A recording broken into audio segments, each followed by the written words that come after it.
तो ईरान के तमाम एयर डिफेंस को खत्म करने के बाद इजरायल के हौसले बुलंद हैं और इजरायली पायलट बिना किसी डर के ईरान के आसमान में आकर बमबारी कर रहे हैं।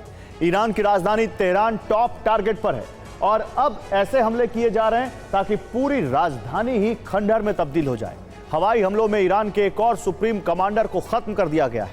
तेहरान के हर कोने पर हमले किए जा रहे हैं। ईरान के हथियार, फाइटर जेट और सैन्य ठिकानों के साथ ही अब हाईवे और ब्रिज को भी टारगेट किया जा रहा है। इजरायल ने धमकी के बाद ईरान के सरकारी टीवी और रेडियो सेंटर को तबाह कर दिया है।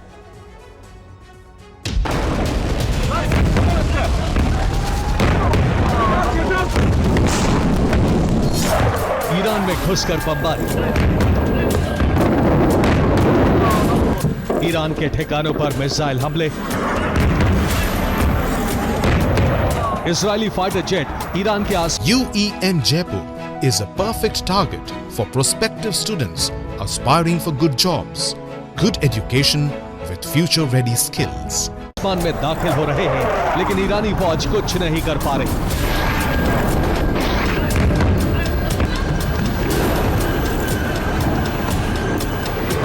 एयर स्पेस में घुसकर विमान बमबारी कर रहे हैं, लेकिन ईरान के एयर डिफेंस खामोश है।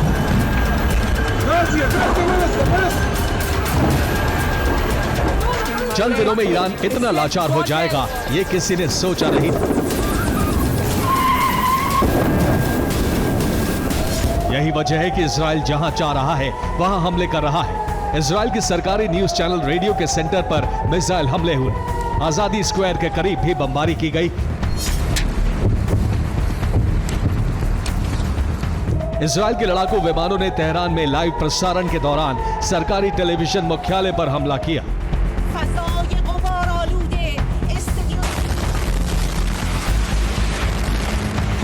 इस हमले का वीडियो भी सामने आया है, जिसमें लाइव प्रसारण के दौरान जबरदस्त धमाके से महिला एंकर दहल जाती है।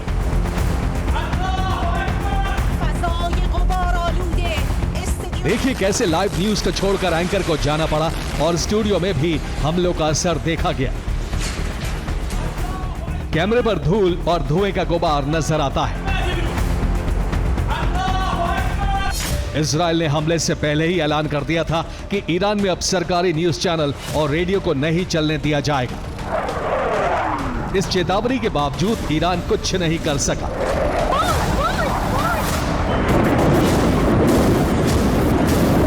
ईरान में साइबर हमले की शुरुआत हो चुकी है।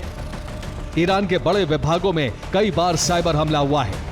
एटीएम मशीनों को भी हैक किया जा रहा है।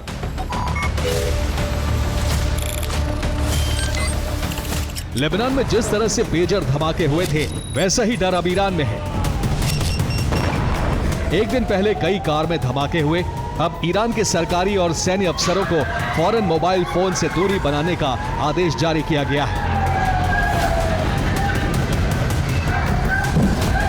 रिपोर्ट के मुताबिक IRIB बिल्डिंग पर कई मिसाइलें गिरी, लेकिन एक वीडियो ये भी है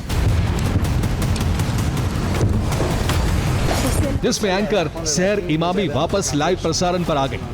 रिपोर्ट के मुताबिक ये दूसरे स्टूडियो का वीडियो है जिसमें सहर इनामी गेस्ट की हैसियत से पहुंची थी।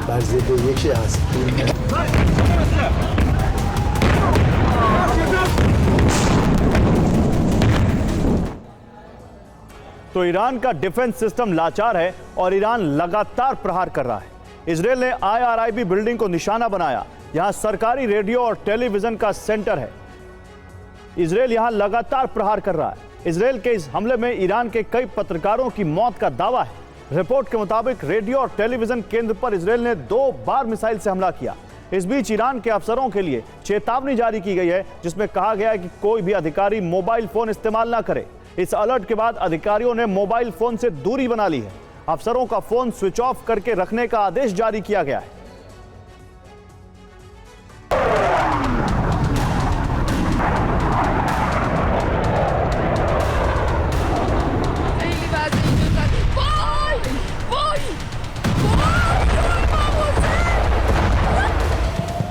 सिर्फ बड़े ठिकाने ही नहीं, इजरायली वायुसेना तेहरान के बाहरी इलाकों में भी हमले कर रही है। पश्चिमी तेहरान के बाघेरी और चितगर इलाके में बमबारी की गई। तेहरान के रिहायशी इलाकों में भी तबाही मची है। राजधानी तेहरान के बाहरी इलाकों में भी कई धमाके हुए हैं। तेहरान के मरन में मिसाइल बंकर पर भी हमला किया गया। 5 दिनों के भीतर इजरायल ने ईरान को बहुत बड़ा नुकसान पहुंचाया है। यह तस्वीर ईरान के नए चीफ ऑफ स्टाफ अली शादमानी की है, लेकिन अब इजरायल ने अली शादमानी को मार गिराने का दावा किया है। अली शादमानी की मौत इजरायल के हवाई हमले में हुई है। अली शादमानी ईरान के सर्वोच्च नेता अयतुल्ला अली खामनेई के सबसे करीबी सैन्य सलाहकारों में से एक माने जाते थे। शादमानी ईरानी सेना की इमरजेंसी कमांड के चीफ थे। Shadmani war time chief of staff थे। गुलाम अली राशिद की जगह शादमानी को IRGC की कमान दी गई थी।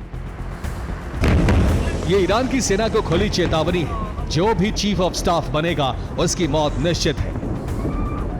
ईरान में सैन्य अफसरों की टॉप लेयर खत्म कर दी गई है। खामनेई के आदेश पर कई कमांडर्स का प्रमोशन किया गया है। सैन्य अफसरों के साथ ही ईरान के हथियारों का बड़ा जखीरा भी नष्ट हो चुका है।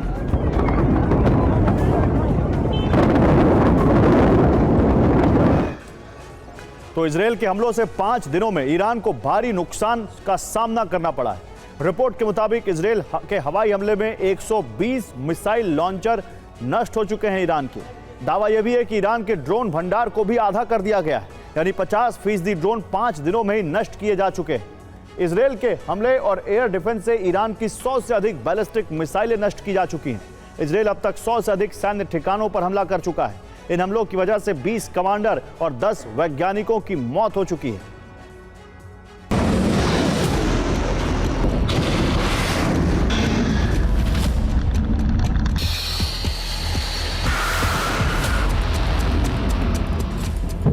तेहरान के अलावा करीब 1 दर्जन शहरों पर हमले हुए। इतना तो तय हो गया है कि ईरान के पास एयर डिफेंस की भारी कमी है और इसीलिए ईरान तबाही रोक तो नहीं सकता, बदले में इजरायल में बड़ा विध्वंस जरूर मचा सकता है।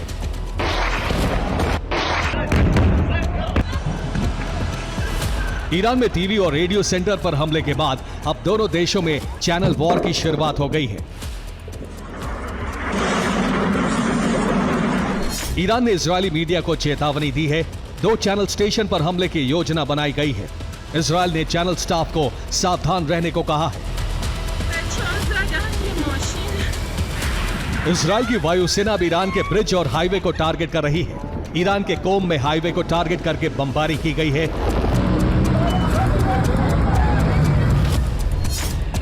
इजरायल ने मिसाइल से लदे ट्रक को टारगेट किया। इजरायल के हमले में ईरान का ट्रक पूरी तरह नष्ट हो गया। सावे और तेहरान को जोड़ने वाले हाईवे पर भी हमला हुआ है। ईरान की मिसाइलों को नष्ट करने के साथ ही 2 F-14 फाइटर जेट को निशाना बनाया गया है। तेहरान के एयरपोर्ट पर बमबारी की गई। हमले में ईरान के 2 फाइटर जेट नष्ट हो गए। दोनों जेट इजरायली जेट का पीछा करने वाले थे।